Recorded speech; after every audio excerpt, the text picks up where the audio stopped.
fantastic. When you go into games like this, you understand that spaces open up for you. You get your hands free. You're gonna sometimes force the pass, so we kind of expected that. But I thought when we settled into the game, you could see some of the stuff that we've been working on, and we got a lot out of the game that we wanted to get out of the game.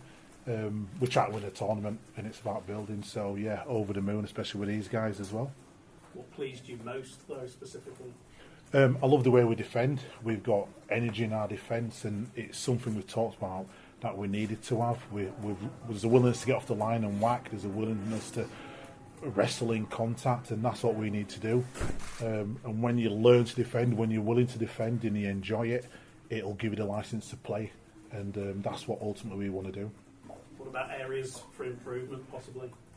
Yeah, I won't be too harsh on these guys because, like I say, you get your hands free, you want to force a pass, but at times we're going to have to be patient, and we're going to have to just want to build sets. And I think that will come as the tournament goes on. You'll be in a position where you want to build sets and be happy with repeat sets and wear teams down. But it's difficult to wear a team down if you're scoring frequently. What about Brazil getting their moment of history? Were you disappointed with the try you gave away? 100%. I wouldn't give them anything. Like them. Excited to coach against them. More excited now post as well. I think they've got a great future, but I don't want to give anybody anything. So, not happy with the try. We'll review that. But they've had their moment. I'll probably focus more on the response to the try, because the two sets after the try were awesome, and was England. Amy, congratulations on the hat-trick. How was that for you today?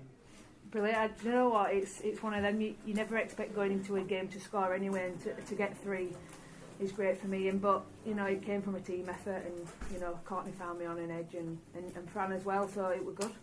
They were physical, though, weren't they, Brazil? Yeah, I certainly felt it, and we never underestimated from day one, and that's what we like. We love the physicality of it, and that's what gets us more revved up and gets us into the game, is that contact, and they give us that, and it definitely helps settle nerves when the contact's so fierce. It's your third World Cup. You've been in this position many, many times. What's different about right now? Does it feel different?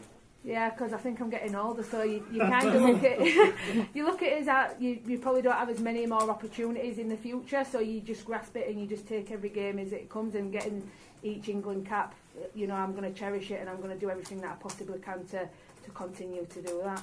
What about the atmosphere here today as well? Oh, do you know what's so overwhelming? Just that pride and just everybody here, and the schools getting down and supporting, and our fans. It's just been incredible, and at the end, it's so hard coming away from them when they're all wanting photos and things, and because we've got kind of that respect that we want to kind of say thank you to everyone, because that for me is probably one of the best crowds that I've ever played against, and just the volume that they brought today, just really, I felt like we had England behind us. It was fantastic. Is there a sense of relief as well at getting this first game over and done with? Yeah, of course, and it's the first game, and you're going to have quite a few nerves. You want to shake a few things off, and it's good to get it underway. But we focus on each game, and that's what we'll do for the next one. Emily, your assessment?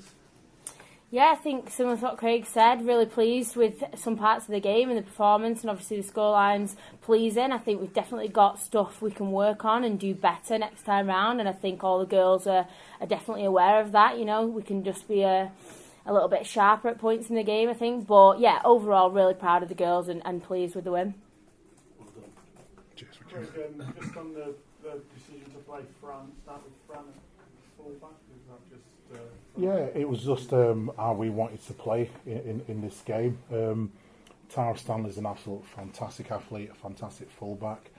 Fran maybe pips her when it's a case of coming out the back and finding a pass, and they're just little differences between them. You'll probably see Tara at fullback at some stage, but based on how we wanted to attack, and one of the things we'd ID'd on Brazil, having seen them at Featherstone, was their defence out wide. And Fran would exploit that more than what Tara would. In terms of Fran's performance, obviously given her history with Headingley, growing up watching the games on the terraces, it was obviously nice for her to score that try. Yeah, 100%. She loves it here. She keeps reminding me about that. She absolutely loves it, and yeah, I'm sure she's got some memories today that she'll absolutely cherish. And at the same time, I thought she was fantastic, but I also thought Tara was as well. the beauty of this squad is there's a lot of talent. You know, and just the fullback role alone, you could throw Georgia Wilson in there as another fantastic fullback. You know, she's been on fire for the beginning of the season. So we've tried to build a team of competitors.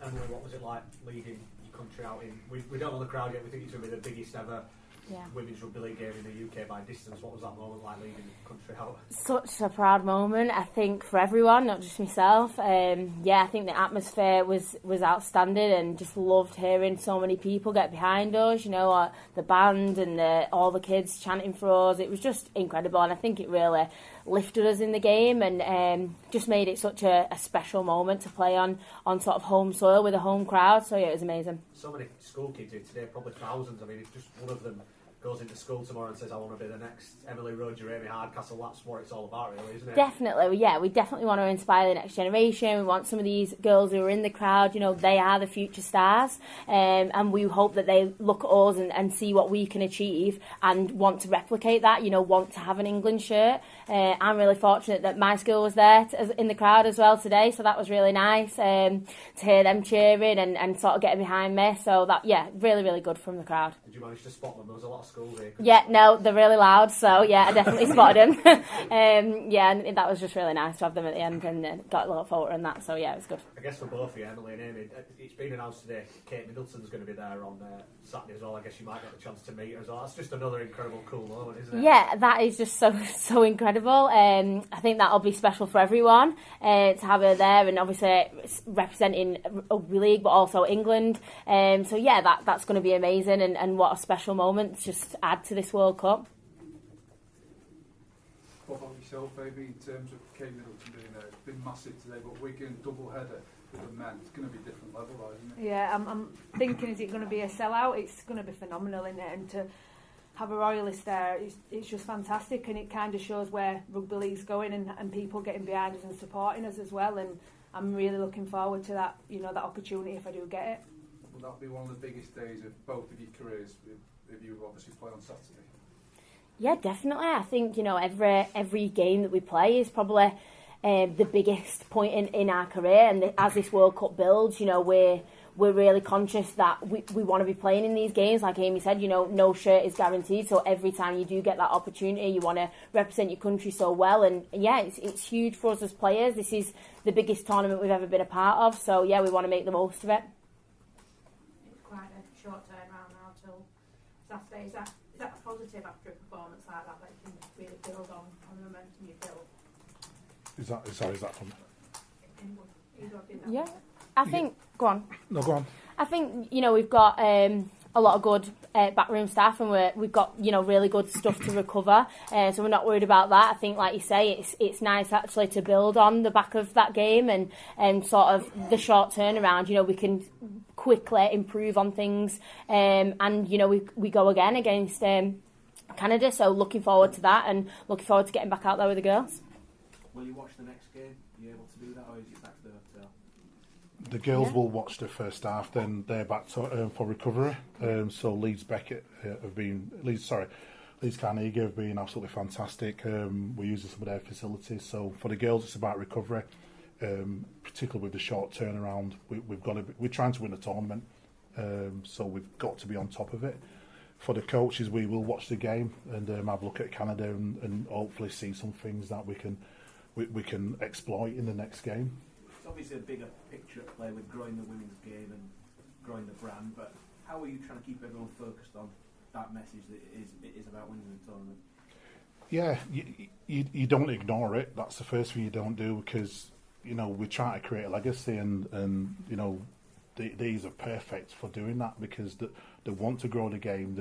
They've done it tough at times themselves through some of their previous World Cup journeys, and we want to inspire that next generation. So for me, you harness that and it becomes a driver. I know, you know, particularly Amy has got an obsession with being a role model and hopefully helping the next young Amy Hardcastle, you know, step on the field at some stage. So we don't shy away from that, but, you know, we've been at this thing a long time now, and the squad is focused on what we're trying to do. We're trying to win a tournament, not just win a game. Do you already know the extent of the changes you're likely to make next week? my ambition was to see everybody in the first 2 games. And to do that, we had to have 24 really, really good players. So, you know, yeah, in my head, I know who's going to come in. I just don't know who will be rested for that game.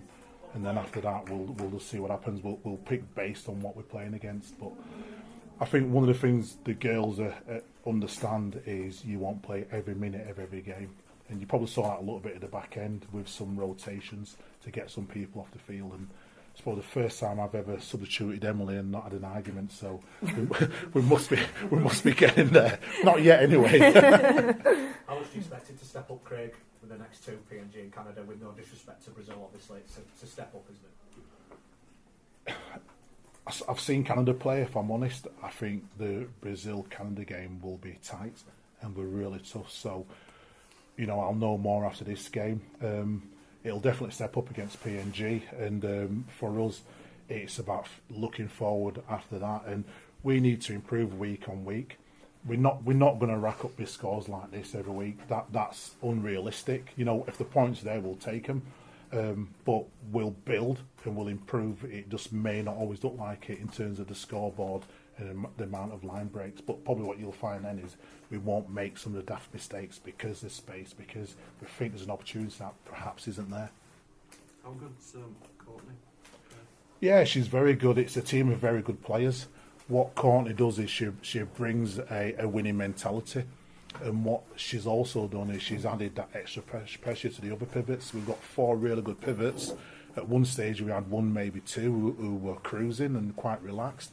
You add people like Courtney into the mix and suddenly it puts pressure on that area, and it's what we want, which is another leader on the pitch, another area of the field.